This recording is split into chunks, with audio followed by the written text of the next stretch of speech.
Next question है हमारे पास current yield and yield to maturity. Question number 11। An annual coupon bond has a $1,000 face value.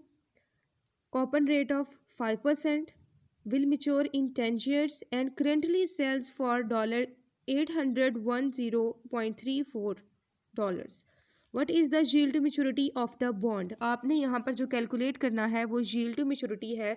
yield to maturity का formula मैंने आपको पहले भी बताया था, दोबारा एक्सप्लेन कर देती हूँ। yield to maturity is equal to I plus par value minus market value या maturity value divided by n whole divided by par value face value plus market value divided by 2।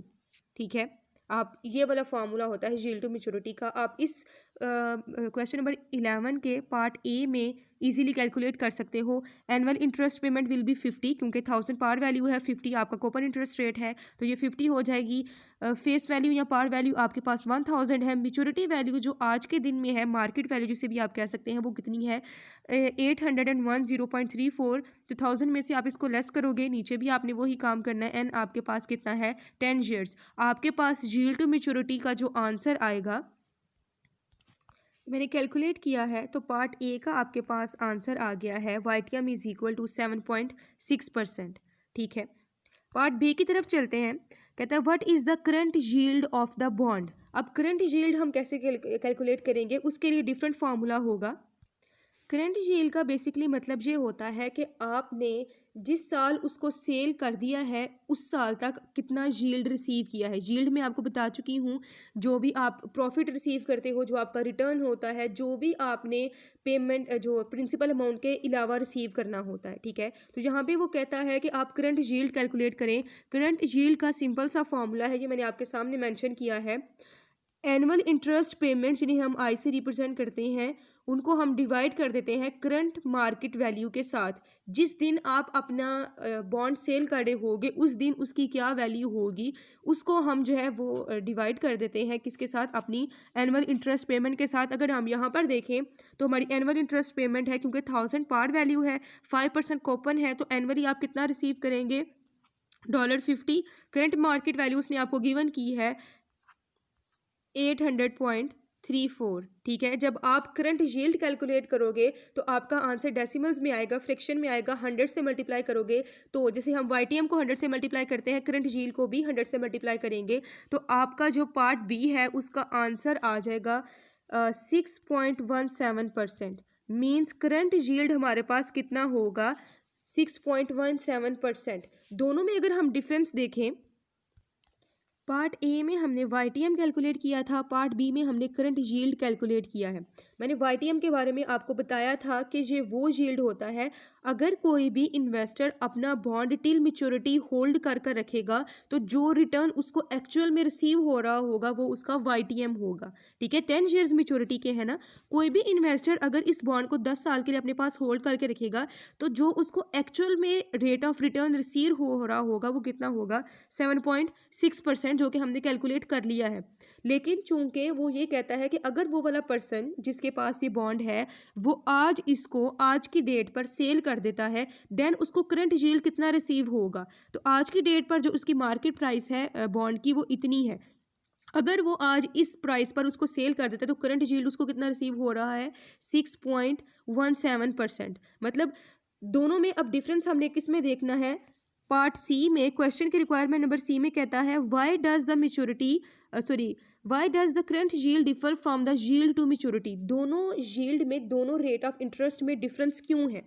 Difference इस वजह से है कि ये आपने till maturity तक hold करके रखना है और ये जो आपने एनुअल इनकम रिसीव की है वो है। ठीक है, जब तक आप आज की डेट तक आपने होल्ड करके रखा, मैच्योरिटी तक नहीं रखा। अब यहाँ पे उसने ईयर्स मेंशन नहीं किए हुए कि कितने सालों के लिए इस पर्सन ने इस बॉन्ड को होल्ड करके रखा है। अगर 10 सालों के लिए होल्ड करता देन उसको इतना ही रिसीव होना था। ठीक है, लेकिन चूंकि वो 10 साल से पहले ही उसको सेल कर रहा है इसलिए जो उसको एनुअल इनकम रिसीव हो रही है वो करंट यील्ड कहलाता है।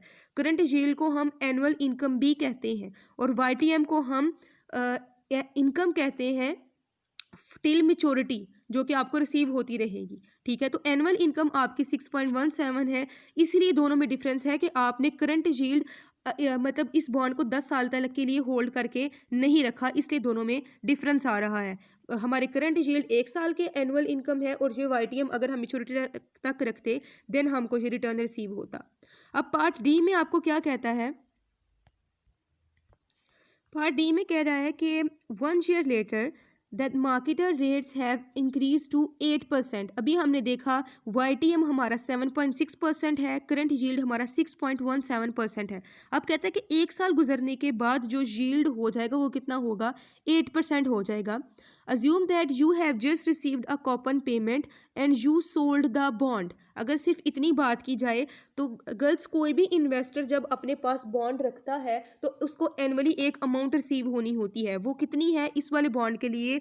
$50।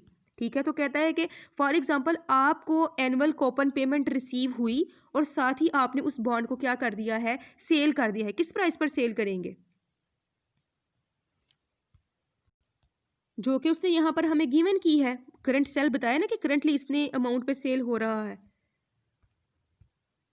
तो हम इस प्राइस पर उस बॉन्ड को क्या कर देंगे? सेल कर देंगे। अगर जब आपको कॉपन वैल्यू रिसीव होगी, कॉपन इंटरेस्ट रिसीव होगा $50, आप उसी टाइम पर जो है अपना बॉन्ड सेल कर देते हो, आपको अमाउंट रिसीव होगी $810.34। तो इन टोटल आप कितना रिसीव करोगे? 860.34। ठीक है। उस पर आप सिंपल क्या कर सकते हो? यील्ड टू मैच्योरिटी कैलकुलेट कर सकते हो। आपका जो रिक्वायरमेंट नंबर डी है वो भी सॉल्व हो जाएगी। ये आपकी उस हिसाब से मार्केट वैल्यू बन जाएगी।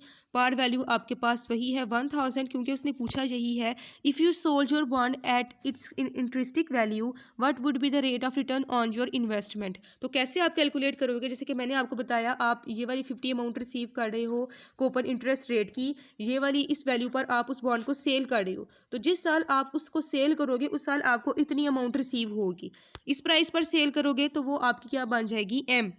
पार वैल्यू आपकी जो है वो 1000 है, और आप बाकी जो है वो लेकर रेट 1 पॉइंट ये जो 8% है उसकी जो है वो यील्ड टू मैच्योरिटी कैलकुलेट कर सकते हो। ठीक है। रेट तो आपने खुद लेना नहीं है, ये तो सिर्फ वो रेट बता रहा है जो कि मार्केट का उस टाइम पे चल रहा होगा।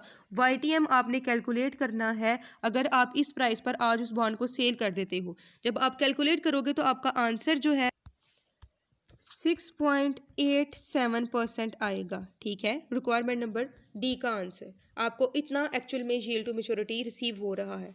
अगर आप टिल मैच्योरिटी उसको रखते तो 7.6 होता, लेकिन आपने चूंकि उसको पहले ही सेल कर दिया तो उस केस में आपको यील्ड टू मैच्योरिटी इतना रिसीव हो रहा है। ठीक है गर्ल्स, आपका क्वेश्चन नंबर 11 भी ऐसे सॉल्व हो जाएगा।